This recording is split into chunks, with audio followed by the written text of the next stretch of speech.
ambao unanitazama kwa wakati huu. Kwa majina yangu ninaitwa Mchungaji Baita Mwamba. Niko hapa Magole wa Chamwino. Ni mchungaji wa kanisa la Urejesho ambao nahudumu hapa. Kwa hiyo ninakutangazia kwamba ninakukaribisha katika ibada zetu mahali hapa. Kwa nini ninakuambia kwamba ukaribie mahali hapa? Biblia imekwisha kutueleza kwamba watu wakaribie ili wasikie kile ambacho Mungu ameweka juu ya watumishi wake. Hata tukisoma pale Biblia inapotueleza, tukisoma pale Malaki 2 Urejesho TV, habari njema kwa wote. Mstari wa 7, kuna kitu ambacho Biblia inatueleza. Malaki 2 mstari wa 7.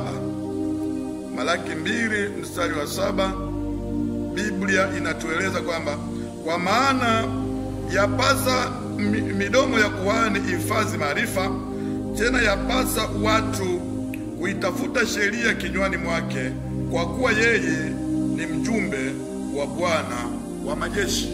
Kwa hiyo Biblia inatueleza habari ya Mungu kwa ajili ya habari za watumishi wake. Kwa hiyo na mimi Mungu amenipa neema na kibali juu ya kufungua watu. Ameweka vitu ndani yangu.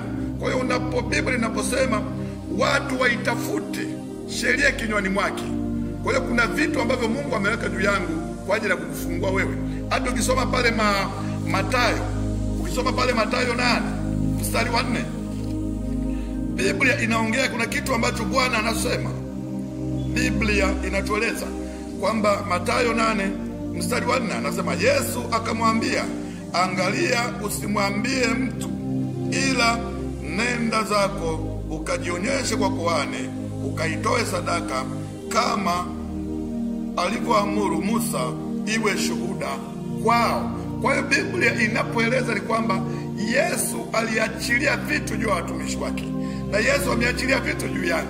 Kwa hiyo ndipo maana akasema kwamba yule mtu asiwaeleze watu wote, pamoja Yesu ndiye aliyomponya, lakini akamwambia kwamba asimwambie mtu yoyote, mbali aenda akajionyeshe kwa kuhani, aenda akaseme kwa kuhani, na kaitoe sadaka, na ile sadaka ikawa ni ushuhuda kwao, kwa watu wote.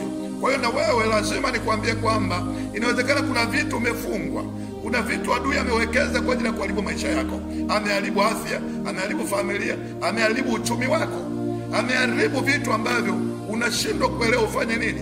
Inawezekana umeshahangaika kwa waganga, umehangaika hospitalini, imeshindikana, lakini nikwambie kwamba kanisa la Urejesho, Mungu amenipa neema, Mungu amenipa kibali cha kuweza kuwafungua watu.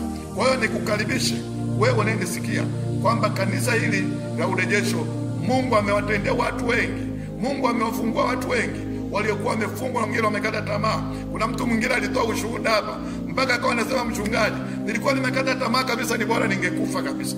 Lakini alipoingia mahali hapa, tumaini jipya limesharejea kwake.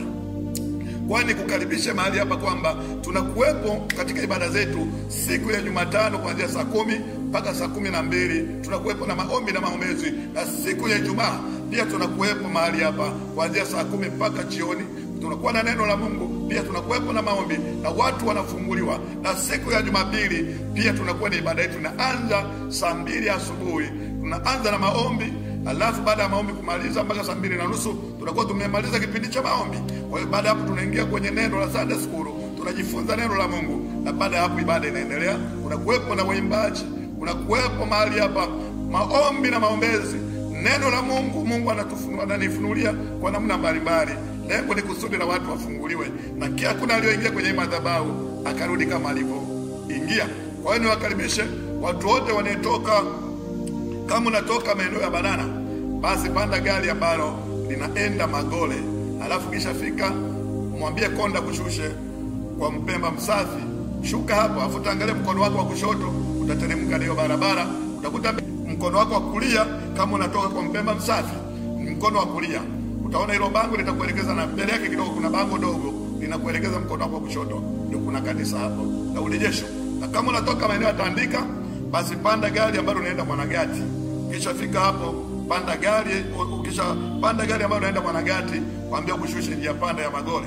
Hapa kidogo mkono wako wa kushoto utateremka, utapanda kidogo, kuna mlima, Ukishapanda kidogo utaenda kwa mbele, utakuta kuna transformer, utakuta kuna bango la kanisa la urejesho. Hapo mkono wako wa kushoto, utakapoingia kuna bango dogo, itakuelekeza hapo mkono wako wa kushoto, utakuwa umefika kwenye kanisa.